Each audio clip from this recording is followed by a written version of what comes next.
Hello and welcome back. Let's move on to the next topic.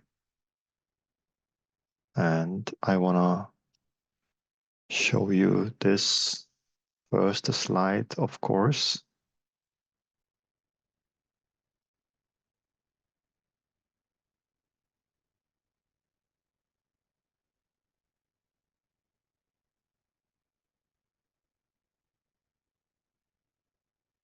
Okay, so this is the UNESCO UniTwin online course supported by Handong Global University and the Ministry of Education Korea. So let me try to remove this part. So sometimes a little bit difficult, but let me just go ahead. Okay. Well, I am introducing you a new worldview called naturalism. Naturalism is after the deism. Okay. So it's a worldview that denies God's immanence as well as God's transcendence. Okay, it's a worldview based on a scientific and empirical understanding of reality, denying the existence of God.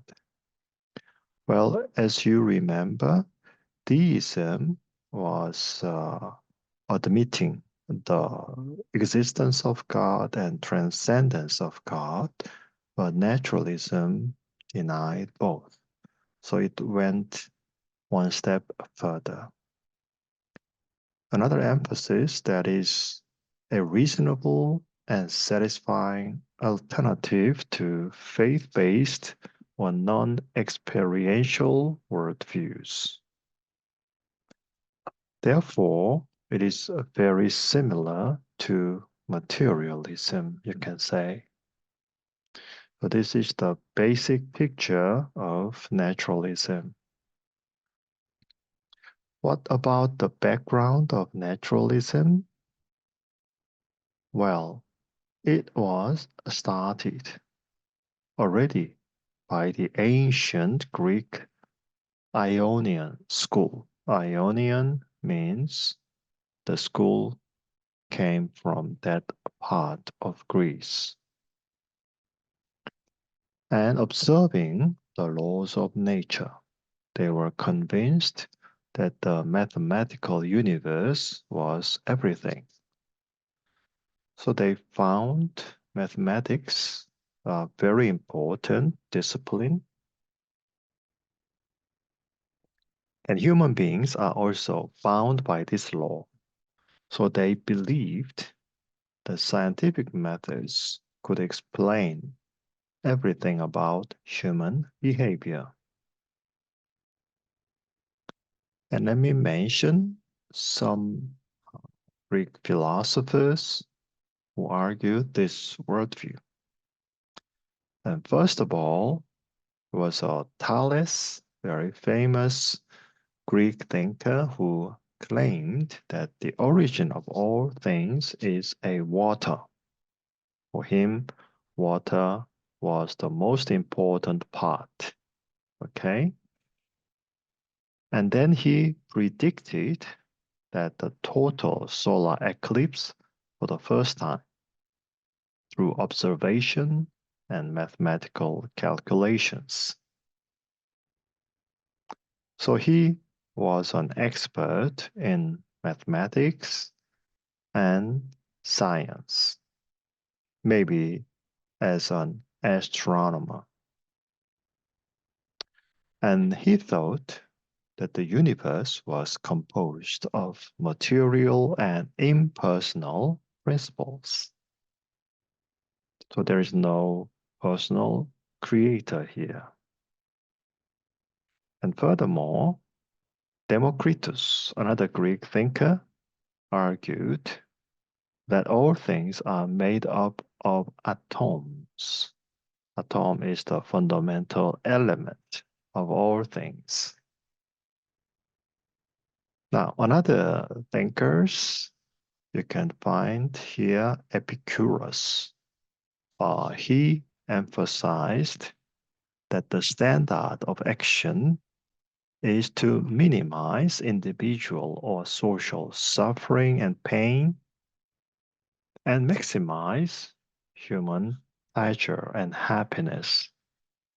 So this axiom looks like very much similar to the worldview called utilitarianism, later developed in England by Herbert Spencer.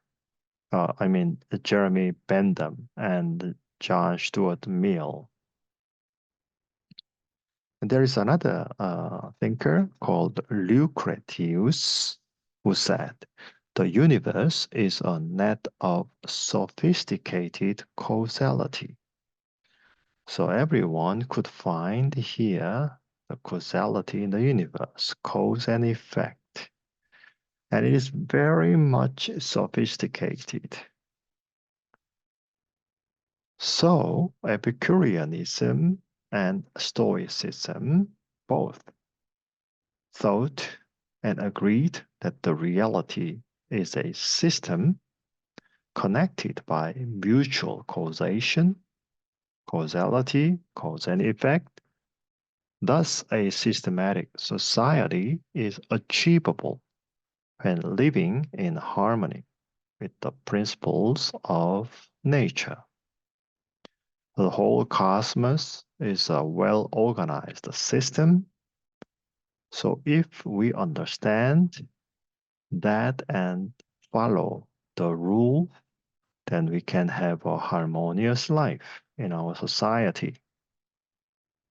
So that is the background for contemporary naturalism.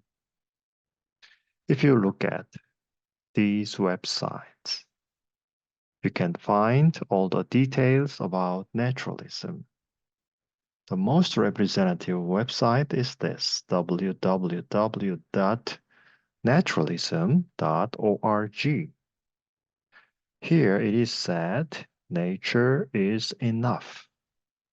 Therefore, God is not necessary. We don't need God, they say. And also you can find the Naturalism Center and other websites which claim the same worldview. Well, let me move on then the concrete contents of naturalism. So first of all, it claimed that the best true existence is material. They saw that the matter is everything that exists, and therefore God does not exist. So there is no place for God. In this context, James Sire, who wrote a lot of books on worldview, describes naturalism as the silence of finite space. Second, the universe is a congruence of causality within a closed system, says naturalism. Again, here you can find the two words, causality and closed system, because they thought that the world is known by science and all things are connected by causality. So everything is connected by cause and effect, cause and result.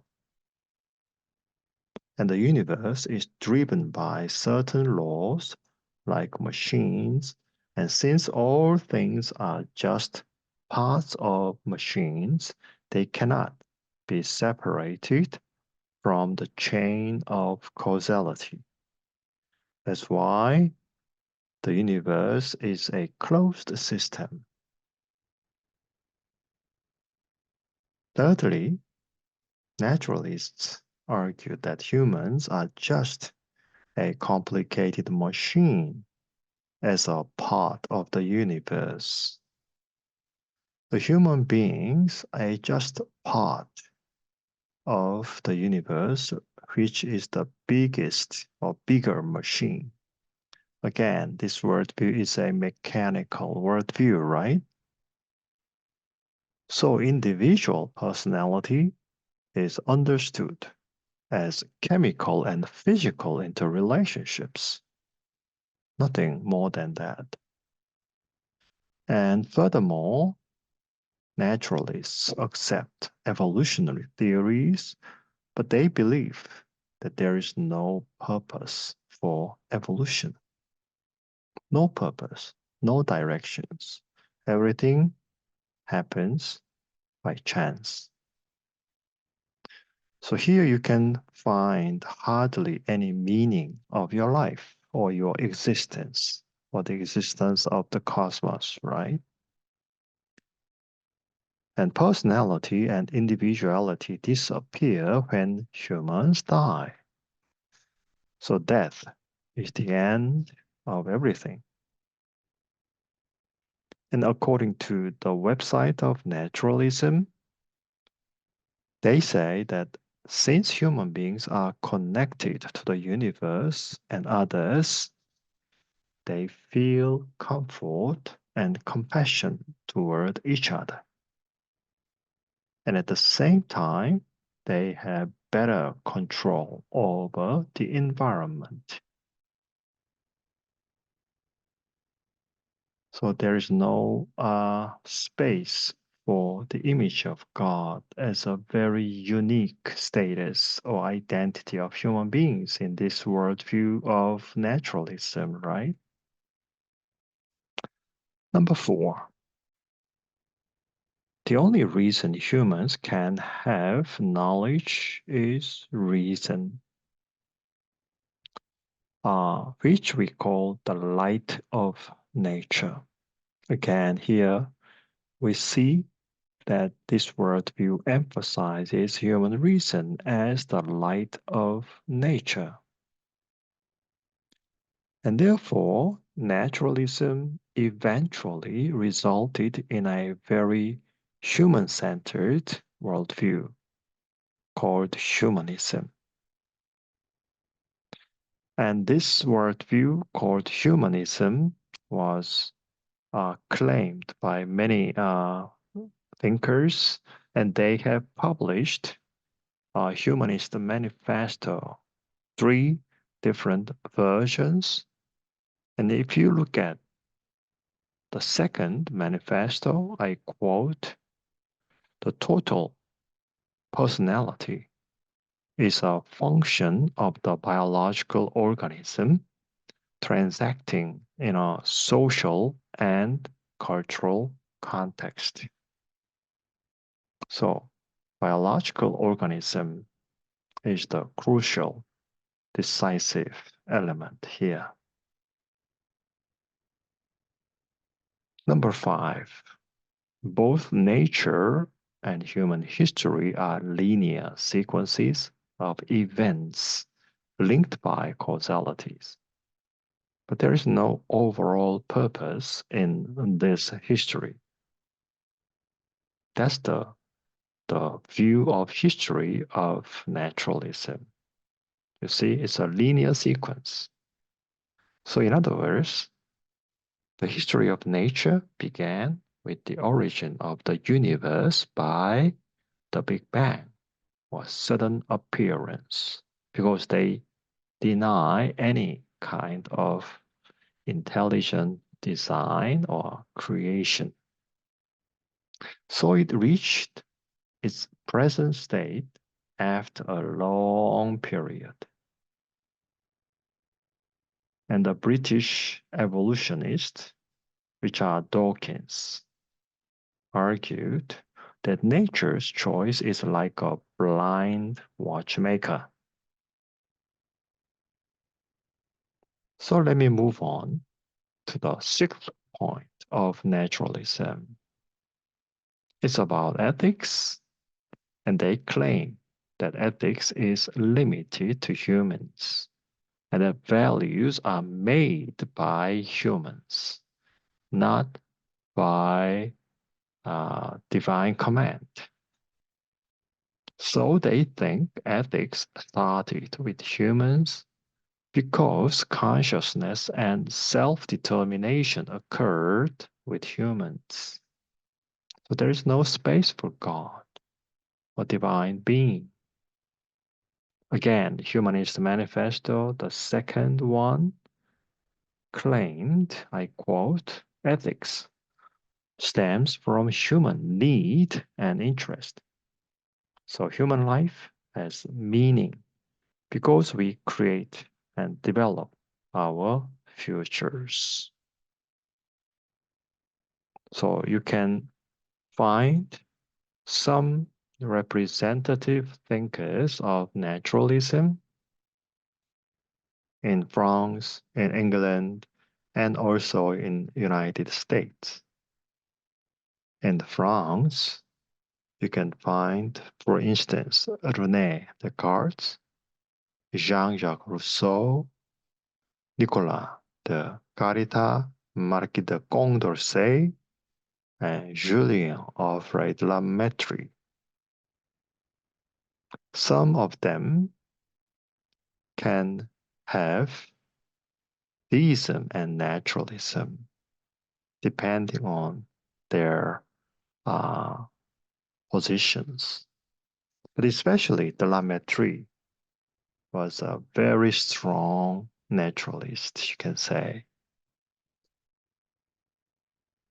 In England, you can find Charles Darwin, the founder of the theory of evolution.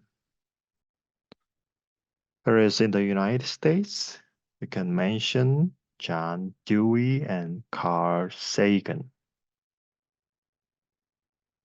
So let me go into some thinkers in detail, especially René Descartes. At that time, in the 17th and mid-18th centuries, many people in the West, in Europe, went from theism to deism and further to naturalism. René Descartes argued that the universe is a huge machine made up of matter and can be understood by human mind. So he divided reality into two things, matter and mind, but in the end, naturalists also subjected mind to matter. So ultimately, matter is the most important one. Furthermore, in the 18th century, the naturalistic worldview gained more power as the Enlightenment movement swept throughout Europe. Of course, Enlightenment movement is related with theism as well, but it went further, removing the existence of God in their worldview. And therefore, there was a school called in France the Encyclopedia of France. And these people are the members of this school. And most of them had this naturalistic worldview. Especially, I mentioned the Lamettrie. He was a surgeon, and he claimed the existence of God was of little practical value. And he saw human beings as completely material machines. And in England, in 1859, Charles Darwin published the famous book, The Origin of Species. which can be seen as the Bible of evolution. So this saw human cognition and evaluative thinking as a natural ability process, which resulted in naturalism in the United States.